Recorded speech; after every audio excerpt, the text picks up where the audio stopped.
Hey everybody, it's Jason Blaha here, and today I want to chat with you guys a little bit about always progressing on your supplemental lifts. What do we mean by supplemental lifts? We mean lifts that we are doing purely for hypertrophy purposes, right? We're not talking about our max lifts, we're not talking about our speed work, we're not talking about our general physical preparedness. We are talking about our repetition work. What do I mean by repetition work? Stuff you're doing in the 5 to 20 rep range. There we go, giving you a nice broad category. Because if we're in the 5 to 20 rep range, it's not heavy. Sure as hell not heavy if you can do multiple sets of fives with it, right? It's not max work, it's not speed work. Well, it might be speed work, a few cases. Right, no, big movements. Big movements that we're using to put size on, and it might count towards some small movements too. Now, could we disregard this a little bit for really small movements? Sure. Your 20 rep sets on triceps that you're doing to create fatigue and finish building work capacity and get some metabolic fatigue in something like a tricep after you've done all your heavier work. All right, probably not as important. Why? Because fatigue is fatigue at that point. But you need to be progressing on all the other movements. They're going to hit the triceps first, your floor pressing, your overhead pressing, your dumbbell presses, your JM presses, all that stuff. You better be progressing on that stuff, your close grip benching. And as long as you are, then it's probably fine. You could ignore this largely for smaller movements like that. Because we're not as worried about creating tension. We're not worried about total tonnage and workload to the same degree. We just aren't. And there's no psychological factors to deal with there. They're just fatigue movements. They're just there to create metabolic fatigue, which we know can add some extra muscle growth, right? Well, you can get bigger offsets of 20, of course you can. Long as enough fatigue is generated and you're getting close enough to failure or reaching failure, 20 rep sets will put muscle on you. Of course it will. It's good for building work capacity too. That extra work capacity really helps when you get to that fifth work set with in the 5 to 8 rep range or 5 to 10 rep range, right? The extra work capacity might matter that you're building off of that. That extra endurance your triceps get might matter on that last set of overhead press or close grip pressing. So there's a couple of reasons to care, but it's just fatigue. We're talking about all these other movements. Stuff you see me doing in this video in the background, which is going to be stuff like what? Floor pressing, overhead pressing, good mornings. Good morning with 275 here for work sets. My high pulls, wide grip rows, all that stuff, right? It's big movements that we're using to get thick. Some of them have direct performance carryover to our big lifts too, right? They're going to be a direct carryover. Some of them add explosiveness like the high pull. The floor press has direct carryover to the bench. We care about performance on these. We need to be progressing. Now, we could argue about which came first, the chicken or the egg. It's like, well, Jason, does tension cause hypertrophy? Does workload cause hypertrophy? Or is progressive overload evidence of hypertrophy, as you've often said? I tend to lean in the direction that it's all of the above. But I do think, personally, that the ability to progressively overload is largely driven by hypertrophy, meaning you were able to put weight on the bar because you got bigger, right? That's really what happened. Your 10 rep max didn't go up because you put more weight on the bar. It went up because you gained muscle and were able to put more weight on the bar, that extra 5 pounds. But we need to be chasing that, don't we? Why? Because if we can't progressively overload, we probably are not growing. In other words, if you're 5x5 or you're 3x10 or you're 4x15, whatever modality you're using, isn't increasing, you're not gaining muscle, are you? You're not gaining muscle. If it's not going up, you have a muscle, a primary mover in there that's not growing. So we need to be pushing progression. And we need to always be progression oriented. Now, there are experts and researchers who believe the tension really does matter, that it is the driver. That it's not the fact that you did 8 reps. They were fatiguing. It's the fact that you did 8 reps and the next time you added more weight. There are experts out there who hold to that line. They're in the minority.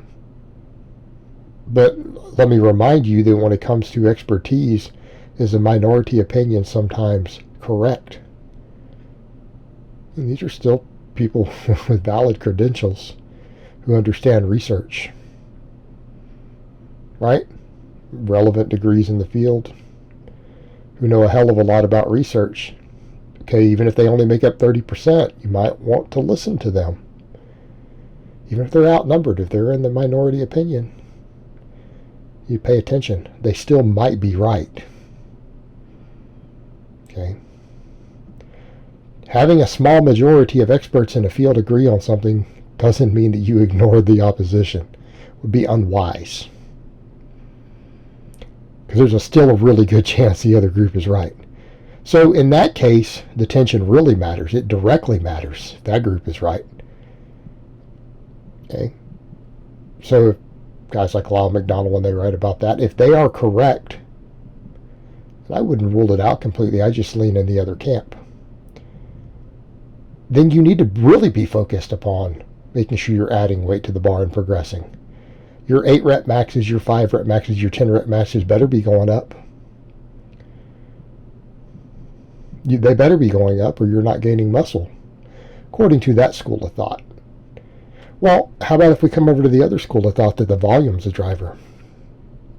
Well, you're losing effective reps if you're not adding weight. If you gain muscle, if you do 5 sets of 5, 3 sets of 10, whatever, with 200 pounds, and you just leave it at 200 pounds for weeks and weeks, even if you gained muscle from each workout and then you reduce the amount, you got the diminished returns from the repeat bout effect. Then with each time, you got less and less stimulus with the same training stimulus. For long, you're not gaining any muscle. You're stagnant. Now, we could argue if the fatigue is still there, you're still getting muscle, sure, but are you still really truly fatiguing if you're not changing the intensity or the volume in any way? Probably not.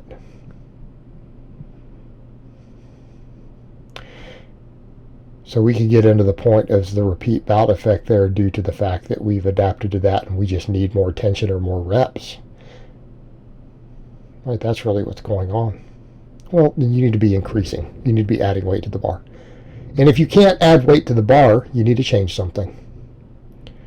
It's like, oh my God, what do we change? Well, I don't know. If you're 3x10 stalls, why don't you go to 5x5? You could do that. That would be an option.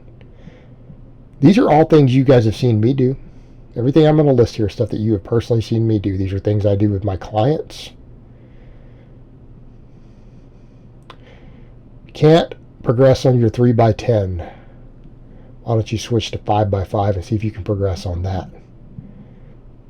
I mean, you look at the good morning I did there, and I think the workout before I did 3x10 with 235. Well, 275 for 5 sets of 5 is the same tonnage. Takes a little longer to do it because it's 5 sets versus 3. More tension. Same tonnage. All right. Possibly a novel training response. Change your rep and set scheme if you have to.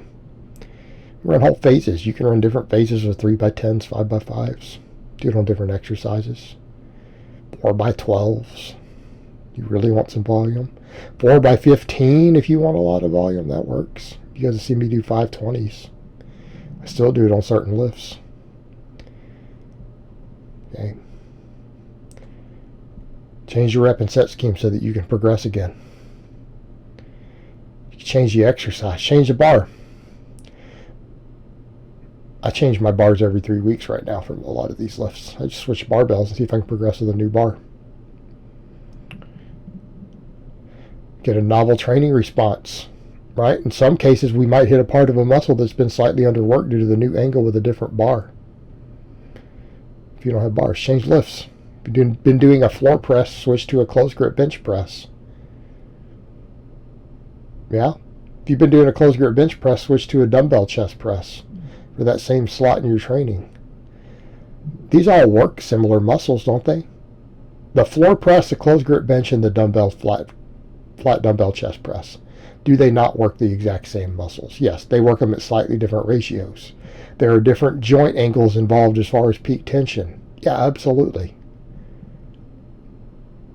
But Do they still work the majority of the pec, the anterior deltoid, and the tricep? Yes, all three of them do. Switch lifts. Switch barbells, switch lifts. You can do that also. But the main thing is you need to be progressing. Because if you're not progressing, we could argue that you're not stimulating growth from one hypothetical, the minority opinion. The majority opinion says that if you're not able to progress, then you're not gaining muscle, at least appreciable amounts. So you don't have evidence of muscle growth. The other says you're not stimulating muscle growth. Okay. So if we know this is what we're looking for, let's think about the psychological motivation too. If you feel like you're stagnating, that's not going to keep you motivated either, is it? No, we need to see progress. We need to see progress on the bar. It needs to happen for physiological reasons and psychological reasons. Always push to improve. And if that means that you have to change the lift, change the bar, change the rep and set scheme, then that might be what you have to do to make that happen. But we push progression. Alright guys, but that's really all I have to say on that today. I hope it's been informative, and I will talk to you guys next time.